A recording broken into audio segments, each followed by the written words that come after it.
done. And this is what we call limiting beliefs. That's why, if you ever hear our term, we always talk about values and beliefs. That's where we got a lot of values and beliefs. Limiting, because we don't have to believe everything that we were taught. That's why we call them limiting. We could choose what we want and we could choose the values. And I think, Robin, you're going into that a little more, aren't you?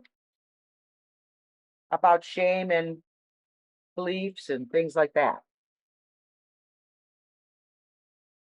I guess she's not. I guess she's frozen So again. there's a difference, though. We have two different kinds of values. There are our core values, which are what is intrinsic to us, what we really believe, what we what the kind of values that actually like run us. And then there's this other belief that is programmed into us, that are values that come to us from, we learn them as a child from our parents, we learn them from school, we learn them from social conditioning, we learn them from watching TV, we learn them from advertisements, all these things. And those are values that we acquired, but they're not really core to us. We when we start doing the deeper work, we learn that a lot of those we can be challenged and questioned, and we can let go of those. And that when we want to live to our more authentic state of being, we go to our core values, and that's the values that are really intrinsic to us and to us alone, and that when we're living in accordance to those, we're much happier than when we're feeding into all the stuff that we've been conditioned to believe. So, so limiting beliefs are things that limit us and that you can actually challenge. The programming around sexual values, a lot of the stuff comes from the churches, a lot of the stuff comes from advertising, a lot of stuff comes from our families.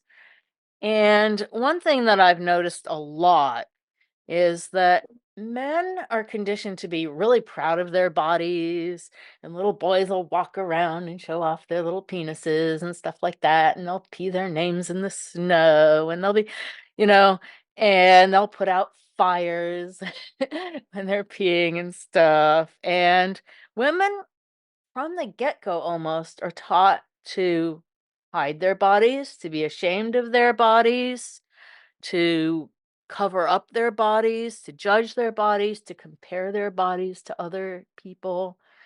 And I think a lot of it is like a feeling that women, I mean, are sort of like we have this commodity of we're um here to bear children. We have the burden of we can always become pregnant. So there's always that, oh, you have to protect your daughters from being, you know, molested or whatever. But and that gets me to another question. Or, like, having sex before it's okay for them to have children and all this stuff. So I think that a lot of it comes from that core problem. The men don't have that problem. They can go out and have sex with anybody. It's not really going to have such a great consequence unless they get some disease or something. But I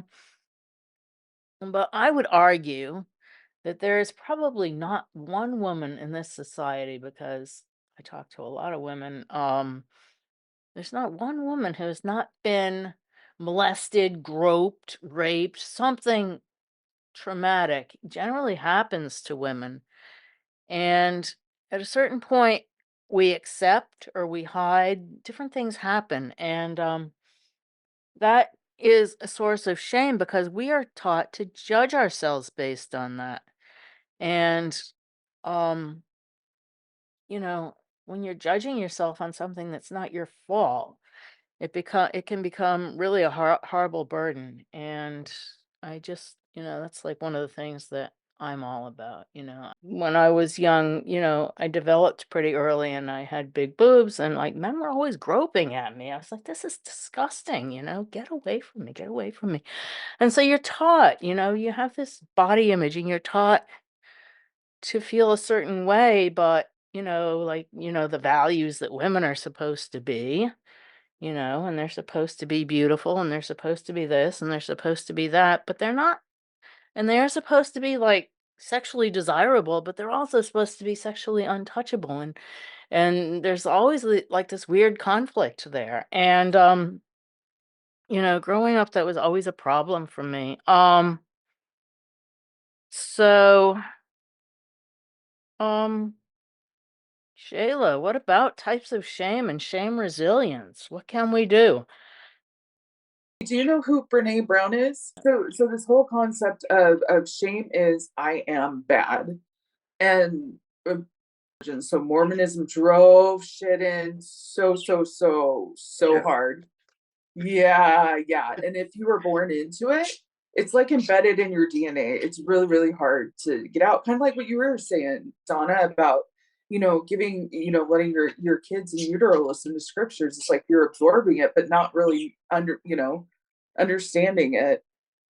Um, so yeah, there a lot of sexual shame, I think, for me, came from religion.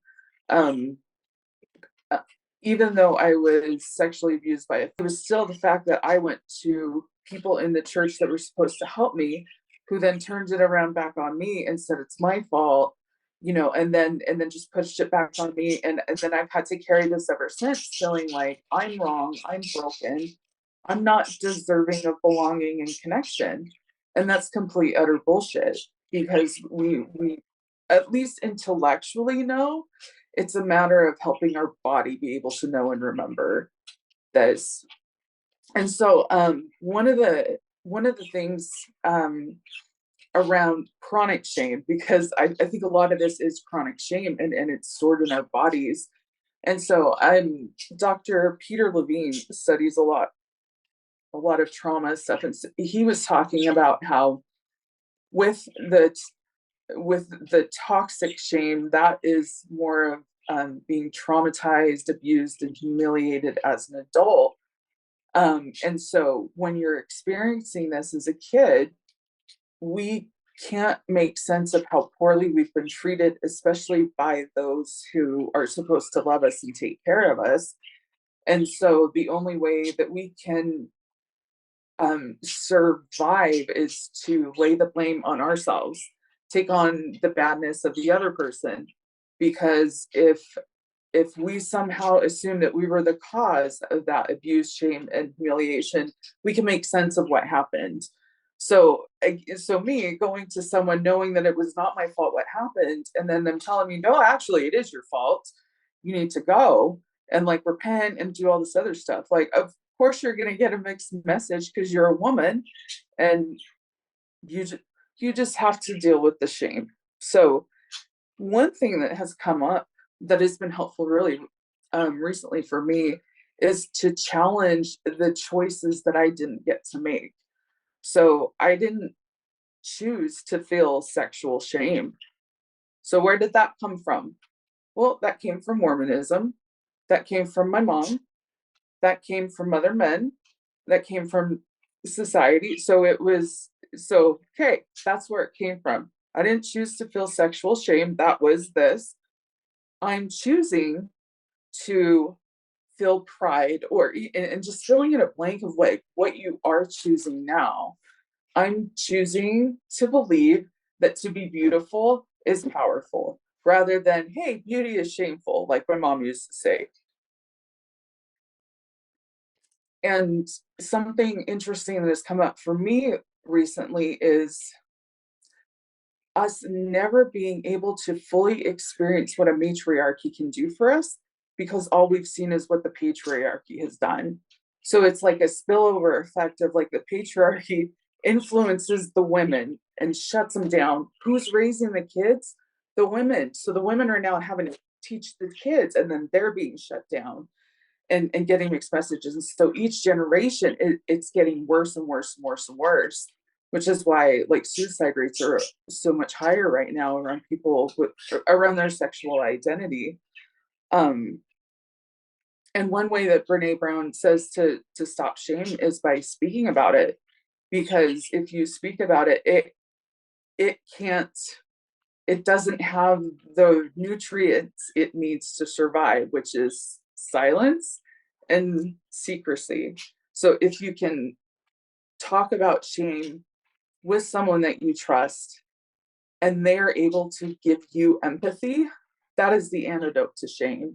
So being able to sit with yourself, even when you are feeling shame about yourself, and telling that part, hey, I see you, I recognize you, I know that you were there to protect me a long time ago, and it doesn't work anymore. Like, I know you're in pain too, me too. So why don't we just like stop fighting and work together? Because clearly you've got a message for me and I've got a message for you. So that's one way to, kind of approach it from the trauma perspective.